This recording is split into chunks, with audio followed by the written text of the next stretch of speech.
انسان کو اپنی زندگی حقیقت کے آئینے میں گزارنے کی کوشش کرنی چاہیے۔ بہت ساری خوش فہمیوں سے، بہت ساری غلط فہمیوں سے اور بہت سارے دعووں سے اپنے آپ کو بچا کے رکھنا چاہیے۔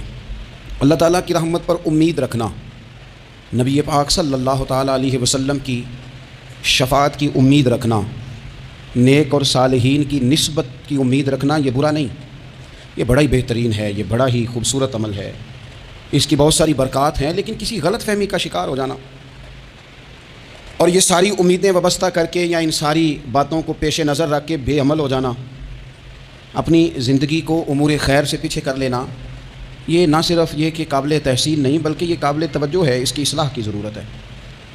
قرآن مجید سورہ بقرہ سے جو آیہ کریمہ میں نے تلاوت کی ہے، اس میں اللہ تبارک و تعالیٰ نے اسی بات کا ذکر اہل یہود کے لیے فرمایا ہے۔ یہودی جگہ جگہ قرآن مجید بتاتا ہے کہ کہیں کہتے تھے کہ ہم اللہ کے بیٹے ہیں، معاذ اللہ، اللہ کے بڑے پیارے ہیں، ہمیں تو تھوڑے دنوں کے لیے عذاب ہوگا، بڑی جلدی ہمیں معاف کر دیا جائے گا۔ وہ بڑی لمبی چوڑی خوش فہمیوں کا اظہار کرتے اور بڑے بڑے دعوے کرتے۔ پھر چلتے چلتے انہوں نے ایک اور دعویٰ کر دیا، کہنے لگے کہ آخرت کا گھر تو صرف ہمارے لیے ہے، جنت میں صرف یہودی جائیں گے اور کوئی نہیں جائے گا۔ اللہ تبارک و تعالیٰ نے ان کے اس دعوے کا ذکر فرمایا ہے۔ یہ دیکھیں دعویٰ کتنا بڑا ہے کہ آخرت کا گھر تو صرف ہمارے لیے، فقط ہمارے لیے۔ مسلمان یہ دعویٰ نہیں کرتے۔ نبی پاک صلی اللہ تعالیٰ علیہ وسلم نے جب اس بات کا اظہار کیا ہے تو اس طرح کیا ہے، فرمایا جنتیوں کی 120 صفیں ہوں گی اور 80 میری امت کی ہوں گی۔ لیکن یہ بھی فرمایا کہ باقی لوگ بھی تو ہوں گے نا، ان کی 40 صفیں ہیں لیکن جنت میں دوسرے پچھلے لوگ بھی موجود ہوں گے۔ یہ دعویٰ نہیں کیا کہ صرف مسلمان جائیں گے، ان سے پہلے جو نبی اور ان کی ایماندار اور نیک امتیں گزری ہیں ان میں سے کوئی جنت میں نہیں جائے گا، یہ نہیں فرمایا۔ لیکن یہ اس طرح کے دعوے بعض لوگ کرتے ہیں اور سنائی دیتے ہیں۔ تو یہودی بھی یہ کہا کرتے تھے کہ جنت تو خالص ہمارے لیے ہے اور کوئی نہیں جائے گا اس میں۔ تو اللہ کریم نے فرمایا کل ان کانت لکم الدار الآخرۃ عند اللہ خالصۃ من دون الناس، اے محبوب علیہ السلام آپ ان سے فرما دیں اہل یہود سے کہ اگر آخرت کا گھر اللہ کے نزدیک باقی سب لوگوں کو چھوڑ کے خالص تمہارے لیے ہی ہے، سب کو چھوڑ کے صرف تمہارے لیے ہے آخرت کا گھر، تو فتمنوا الموت، تو پھر جنت میں تمہارے کے جانا ہے نا، لہذا موت کی تمنا تو کرو۔ پھر کہو نا یا اللہ ہمیں موت دے تاکہ وہ جو تو نے ہمارے لیے اتنی بڑی چیز بنائی ہے ہم اس سے استفادہ کر سکیں۔ پھر تم موت کی تمنا کرو ان کنتم صادقین، اگر تم سچے ہو۔ لیکن رب فرماتا ہے وَلَن يَتَمَنَّوْهُ أَبَدًا بِمَا قَدَّمَتْ أَيْدِيهِمْ، یہ کبھی بھی موت کی تمنا نہیں کریں گے، انہیں پتہ ہے جو انہوں نے کمائی کر کے آگے بھیجی ہے۔ یہ موت کے دعوے کریں گے کہ جنت میں صرف ہم ہی جائیں گے، لیکن کبھی بھی موت کی تمنا، یہ کبھی موت کی تمنا نہیں کریں گے، اس لیے کہ انہیں پتہ ہے کہ ہم نے آخرت کے لیے کیا۔ یہ جو بہت سارے لوگ کہتے ہیں نا میری نسبت اور میری بات اور بلے بلے سارا کچھ میں ہی ہوں، تو ان سے کہو پھر سارا پیسہ کوٹھی پہ ہی لگائے جاتے ہو، پھر تو جنت تمہارا انتظار کر رہی ہے، پھر یہاں اتنے خرچے کرنے کی تمہیں کیا مشکل پڑی ہوئی۔ قرآن مجید کہتا ہے یہ کبھی بھی موت کی تمنا نہیں کریں گے، ان کو پتہ ہے جو اعمال انہوں نے کر کے بھیجے ہیں۔ واللہ علیم بالظالمین، اللہ ظالموں کو جانتا ہے، اللہ کو خبر ہے۔ میرے نبی پاک صلی اللہ تعالیٰ علیہ وسلم نے فرمایا اگر یہودی موت کی تمنا کرتے، جب ان سے کہا گیا تھا نا کہ اگر آخرت کا گھر خالص تمہارے لیے ہے تو موت کی تمنا کرو، اگر اس مقام پر وہ موت کی تمنا کرتے تو اسی وقت سارے مر جاتے، ختم ہو جاتا معاملہ۔ اگر تمنا کر لیتے تمنا ہی نہیں کریں گے۔ خوش فہمیوں میں مبتلا ہونا، بڑی بڑی باتیں کرنا، بڑے بڑے دعوے کرنا، بڑے بڑے تذکرے کرنا، بڑی بڑی اعلانیہ گفتگو کرنا اور اپنے ہی خیال میں بڑا کچھ بن جانا، یہ سنجیدہ لوگوں کا طریقہ نہیں۔ میں نے کچھ آستانے اپنی آنکھوں سے دیکھے، وہ کہتے ہیں جناب ہمارے حضرت کی نسبت اور حضرت ساتھ بیٹھے مسکرا رہے ہیں، اتنی دیدہ دلیری تو نہیں نہ ہونی چاہیے۔ آپ اپنے سامنے سارا کچھ اپنے آپ کو کہلوا رہے ہیں، شیخ ہلکا ہلکا مسکرا رہے ہیں، ان سے پوچھیں تو کہتے ہیں جی میں تو نہیں کہتا، تو آپ کہتے نہیں تو منع کیوں نہیں کرتے؟ آپ کچھ فہمیوں میں، نعت خواں کھڑا ہوا ہے تو اس نے نسبت کی بات شروع کیا تو اللہ جانے وہ کدھر کا کدھر پہنچ گیا ہے۔ میں کہتا ہوں کون انکار کر رہا ہے نسبت کے فیض کا، کون منکر ہے؟ یہی تو باعث سے نجات ہے ہمارے لیے امیدیں۔ لیکن یہ کہ خوش فہمی میں مبتلا ہو جانا اور اس طرح کے بڑے بڑے دعوے کرنا، اور پھر بہت ساری خوابیں آتی ہیں لوگوں کو اور خوابوں کی بنیادوں پر بڑا کچھ بنتا ہے۔ تو میں کہتا ہوں جناب خواب میں تو میں کہہ دوں آپ سے خواب میں کہ میں رات کا صدر بن گیا ہوں تو آپ کو کوئی اعتراض ہے؟ میں خواب میں بنا ہوں، آپ کو اس میں کیا اختلاف؟ حقیقت کی زندگی میں آئیں، حقیقت کی زندگی میں جتنے لوگ نیک ہیں، پرہیزگار ہیں، دعویٰ ہے غلامی کا، دعویٰ ہے نسبت کا، فلانی شے کا، تو پھر بھئی آپ نے اتنا مال کاہے کو جمع کر لیا ہے؟ پھر یہ کاریں، یہ بنگلے، یہ کوٹھیاں، یہ جائیدادیں، یہ جلسوں کی فیسیں، یہ نعتوں کی فیسیں، یہ کس لیے؟ پھر تو آخرت آپ کے لیے سجی ہوئی ہے، سنوری ہوئی ہے، پھر تو آپ اس طرف توجہ کریں۔ حقیقت پسندی کا مزاج جب تک قوموں میں نہیں آتا، قومیں اتنی دیر تک اپنی روحانی، اخلاقی اور کردار کی بلندی نہیں حاصل کر پاتی۔ تو موت کی تمنا، یہاں ایک بات اور سن لیں، شریعت اسلامیہ کے اندر مصیبتوں سے گھبرا کر موت کی تمنا کرنا منع ہے۔ کوئی شخص کسی مشکل میں ہے، بیماری میں ہے، تکلیف میں ہے، دکھ میں ہے، تو موت کی تمنا کرے کہ اس بیماری سے تو مر جاؤں تو اچھا ہے، تو یہ منع ہے اس کے لیے۔ ہمارے ہاں کچھ لوگ لا علمی کی بنیاد پر چھوٹا سا جھگڑا گھر میں ہوا تو کہتے ہیں میں تو اللہ سے دعا کرتا ہوں میں اب مار ہی جاؤں۔ بھائی آپ اتنی سی بات نہیں سہ سکے اور آپ نے اتنی سی بات پر اتنی بڑی بات کر دی کہ میں اب چلا ہی جاؤں، اور یہ جھگڑوں کے اندر عام لوگ کہہ دیتے ہیں، یہ منع ہے۔ نبی پاک صلی اللہ تعالیٰ علیہ وسلم نے اس سے منع فرمایا، بلکہ مسلم شریف میں فرمایا کہ اگر تم نے کبھی دعا کرنی بھی ہو کسی وقت تو ان لفظوں سے کر سکتے ہو کہ یا اللہ جب تک میرا زندہ رہنا میرے حق میں بہتر ہے، مجھے دنیا میں رکھ، اور جب میرا یہاں سے چلے جانا تیری حکمت کا تقاضا ہے اور میرے حق میں بہتر ہے تو پھر مجھے ایمان کے ساتھ لے جا، پھر تو مجھے لے جا۔ تمنا موت کی کرنا اور مصیبتوں سے گھبرا کر کرنا، اور بھائی مشکلات میں جینا تو حسن ہے۔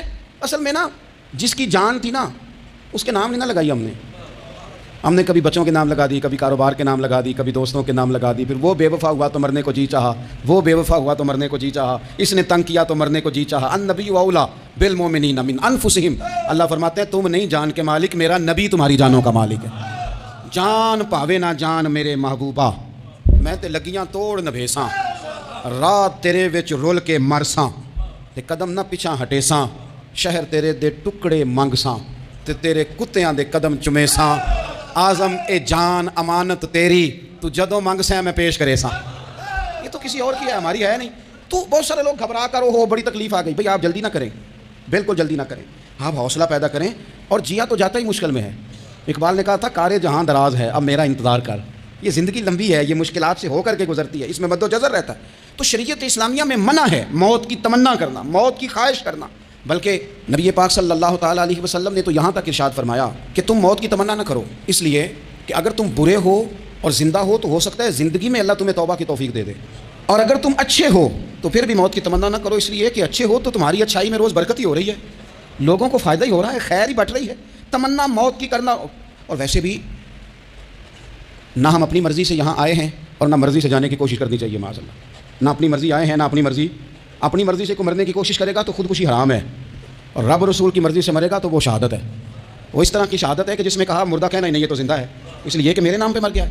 تو موت کی تمنا کرنا یا اس طرح کا رویہ منع ہے۔ البتہ یہ جو یہود کا کام تھا، ان کا جو لہجہ تھا، اللہ فرماتے ہیں یہ تو ہزار سال عمر مانگتی ہیں تو جانا ہی نہیں چاہتے۔ کچھ لوگ لمبی عمر کے حریص ہوتے ہیں، اس کی وجہ یہ ہوتی ہے کہ آخرت کے لیے کام نہیں کیا، آخرت پر اس طرح کا یقین نہیں، اس طرح کا مزاج نہیں، دنیا داری کا مزاج بن گیا، بہت سارا مال جمع کر لیا، بڑے بنگلے بنائے، اتنی مشکل دنیا داری کا ٹھیک ہی اب چھوڑ کے مر جائیں۔ لوگوں کا مرنے کو دل ہی نہیں کرتا، کوئی ارادہ ہی نہیں ہے، بالکل نہیں دنیا چھوڑنا چاہتے، محنت سے کٹھی کی ہے، اتنے لاؤ لشکر بنائے ہیں، اب کیسے چھوڑ جائیں۔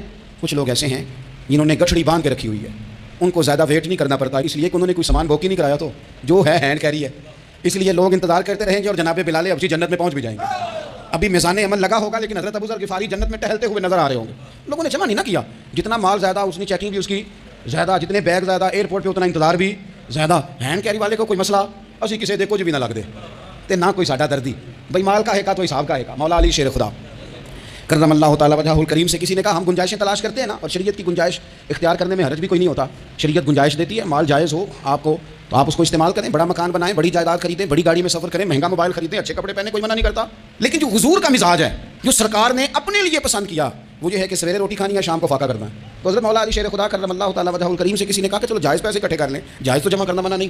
تو حضرت علی کی باتیں بڑی حکمتوں والی تھی نا، تو ایک جملے میں انہوں نے کئی جواب دے دیے، کہنے لگے میاں مال حرام ہو تو عذاب ہوتا ہے، حلال ہو تو حساب ہوتا ہے، لہٰذا ہم دونوں کام ہی نہیں کرتے، نہ ادھر جاتے ہیں نہ ادھر جاتے ہیں۔ جمع کرنے کی حاجت کیا ہے؟ دنیا اتنی سجا لینا، اتنی سوار لینا، بڑا ٹھنڈا اے سی چلتا ہے ہمارے کمروں میں، کھلی آنکھوں سے لوگ بستر سے اٹھ نہیں پاتے، آنکھیں کھل گئی ہیں، الارم بج گیا ہے، لیکن وہ بہت مزے کی پسند کی روٹی رات کھائی تھی، اپنی مرضی کا کھانا کھایا تھا، پیٹ بھر کے کھایا تھا، مرضی کے مشروبات پیے تھے، ٹھنڈے کمرے میں آرام ہے، کھل گئی ہے آنکھ، موٹے الارم نے آواز دیا اٹھو، لیکن یہ غفلت ہے نا، دنیا جمع کر لیا نا ساری۔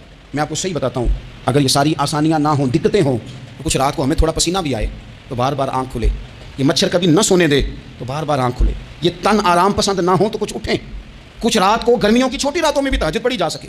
لیکن اقبال کہتے ہیں لہو مجھ کو رلاتی ہے جوانوں کی تن آسانی، یہ تن آسان ہو گئے، مزاج ہی رہا ہمارا، ہمیں آرام چاہیے، سکون چاہیے۔ آپ یقین کریں کبھی کبھی میں حیران ہوتا ہوں، رونا آتا ہے اپنی اگلی نسل پر، رونا آتا ہے۔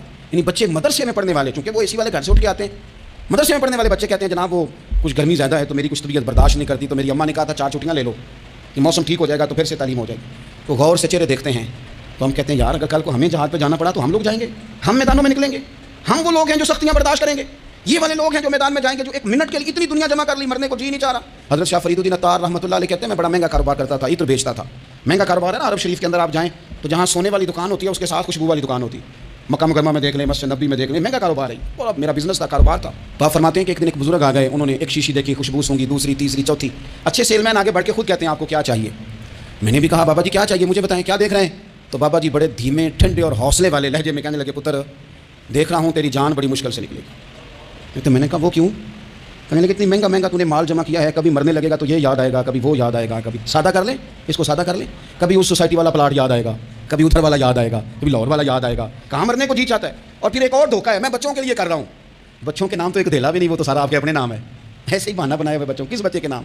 بچے نے تو 50 دفعہ کہا ہے کہ وہ دکان بیچ دو، میں نے کام کرنا ہے. تو ابا کہتا مرا گا تو تاں بکے گی. کہاں بچوں کے لیے؟ کون کہتا ہے بچوں کے لیے؟ یہ تو خواہشات ہیں جن پر ہمارا اپنا قبضہ ہے. ہر کنجی تو ہماری جیب میں. کون کہہ رہا ہے؟ وہ تو کبھی جا کے ملے گا ان کو جب موقع آئے گا.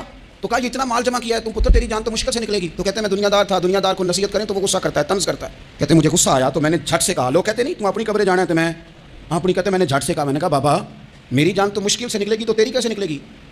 کہتے ہیں بابا جی کہنے لگے پتر ادھر آنا ذرا. تو میں کاؤنٹر کے اوپر سے ہو کے بابا جی کے پاس آیا. وہ میری دکان کے فرش پہ لیٹے، کعبے کو منہ کیا، کلمہ پڑا اور ان کی روح پرواز کر گئی. عرش فرشتے بانگاں ملیاں، مکے پہ گیا شور، بلے شاہ اسی نہیں ہوں مرنا، یہ تے مر گیا ہی کوئی ہور، نالے وارث شاہ ہو کدوں مر دے جنہ کیتیاں نیک کمائیاں نے. کہا یہ دیکھ لو مر گئے، بس اتنی کام تھا، تیاری ہے. امام غزالی کا آخری وقت تھا نا تو انہوں نے وضو کیا، غسل کیا، خوشبو لگائی، اپنے ہاتھوں سے چادر بچھائی، پھر تکیہ رکھا، پھر لیٹے، پھر حضور پہ درود پڑھا اور پھر کہنے لگے رب اگر تیری مرضی ہے تو غزالی بھی تیرا تیار ہے. بس یہ جملے زبان پہ تھے اور روح پرواز کر گئی. موت کو سمجھے ہیں غافل اختتام زندگی، یہ ہے شام میں زندگی، پھر صبح دوام زندگی. عزیز بھائیو ہم نے نا بڑی آسائشیں جمع کر لی، بڑا کچھ اپنی عقل کے زور پر ہم نے اکٹھا کر لیا. نہیں ہمارا پروگرام. کسی سے پوچھ لیں صحت کیسی ہے، تو عمر اگر اس کی بڑی اوپر بھی چلی جا رہی ہو، اب تو خیر سالگرہ میں آنے کا رواج ہر جگہ آ گیا ہے. ہم سے بھی لوگ پوچھتے ہیں کیا بتائیں آپ کس تاریخ کو پیدا ہوئے تھے. تو میں کہتا ہوں کوئی کارنامہ سر انجام دے لینے دو پھر بتا دیں گے. ابھی تو کچھ کر نہیں سکے، کچھ بتائیں گے تو کچھ دن بھی منا لیں گے. ابھی تو لگتا ہے کہ بڑا وقت ضائع ہو گیا ہم سے. تو عزیز بھائی کوئی نہیں کہتا کہ اب ٹائم آ گیا ہے، شوگر ہو گئی ہے، بلڈ پریشر ہو گیا ہے، طبیعت خراب رہتی ہے، فلانا مسئلہ ہو گیا ہے. تو تمنا موت اور موت کا ڈر اور نہ مرنے کا ارادہ اور دنیا سے دل کو لگا کے رکھنا اور ہر وقت جینے کی خواہش پیدا کرنا اور ہر وقت حال میں مزید کی دور میں رہنا، وہ لوگ اس لیے تیار رہتے تھے، دعائیں مانگتے تھے شہادت کی کہ انہوں نے نا دنیا بنائی نہیں تھی. حضرت عمر نے تو دوسرا کرتا نہیں پہنا ساری زندگی. وہ جو مکان آ رہا تھا وہی چل رہا تھا، وہ تو تھوڑے پہ قرضہ تھا ان پہ، لیکن ہر نماز کے بعد صحیح بخاری میں موجود ہے وہ دعا مانگتے تھے اللہم ارزقنی شہادۃ فی سبیلک. یا اللہ ایسا نہ ہو میں تبھی موت چلا جاؤں، مجھے اپنے رستے میں شہادت کی موت دینا. ہر نماز کے بعد دعا مانگی جا رہی، لیکن شہادت والی موت کی نہیں، شہادت والی موت. اللہم ارزقنی شہادۃ فی سبیلک. اور مالک مدینہ چھوڑنے کو دل نہیں کرتا. یا اللہ شہادت کی موت دینا اور دینا بھی اپنے نبی کے شہر کے اندر، یہی رہوں، یہی میرا مدفن بنے. اللہ نے انہیں موقع دیا. آپ دیکھیں نا ان لوگوں کا دل کرتا تھا. حضرت خالد بن ولید رضی اللہ تعالیٰ عنہ ساری زندگی میدان میں گزاری، پورے جسم میں 1 انچ جگہ باقی نہیں تھی جہاں زخم نہ ہو، ساری زندگی میدان میں رہے، لیکن آخری وقت روتے تھے. فرماتے تھے اس کی بے نیازی دیکھو، میں شہادت کے لیے میدان میں رہا لیکن شہادت میرا مقدر ہی نہیں تھی. اور پھر آخری وقت بھی فرمایا میرا گھوڑا، میرے کپڑے، میری زرہ، میری تلوار یہ کسی مجاہد کو دے دینا. چلو میں اب جہاد میں نہیں ہوں تو میرا سامان تو جہاد میں رہے، کسی مجاہد کو دینا. ان لوگوں نے جتنی محنت کی نا مرنے کے بعد کے لیے کی، مرنے کے بعد کے لیے زندگی کا جو دوسرا پل ہے اس کے لیے کوشش کی. وہاں انہوں نے صدقات جمع کرائے، خیرات جمع کرائے، عبادات جمع کرائی، حسن اخلاق جمع کرایا، اچھا سلوک جمع کرایا. انہوں نے آخرت کے بینک میں ڈھیروں مال جمع کرایا، وہاں ان کے مکان بک ہوئے، جنت میں ان کے نام کی بڑی بڑی جگہیں اللہ تبارک و تعالیٰ کے فضل سے طے کی گئیں.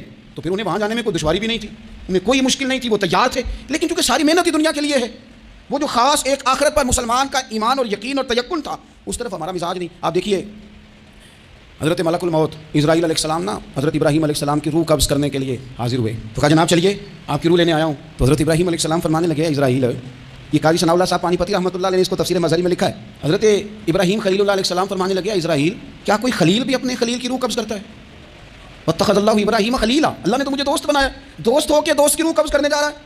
حضرت اسرائیل نے ارادہ چھوڑا اور حضرت ابراہیم کا وہ جملہ لے کے رب کی بارگاہ میں حاضر ہوئے. عرض کی مالک جناب ابراہیم علیہ السلام نے فرمایا ہے کہ اللہ کی بارگاہ میں عرض کرو کہ مالک کیا کوئی خلیل بھی اپنے خلیل کی روح قبض کرتا ہے؟ تو رب کریم نے فرمایا اب میرا بھی پیغام جا کے جناب ابراہیم کو دے دو، ان سے جا کے کہو رب فرماتا ہے کیا کوئی خلیل بھی اپنے خلیل کی ملاقات کو ناپسند کرتا ہے؟ آپ کو تو ملنے کو بلا رہے ہیں، موت تو ایک پل ہے، یہاں سے گزریں گے تو جا کے محبوب سے ملیں گے.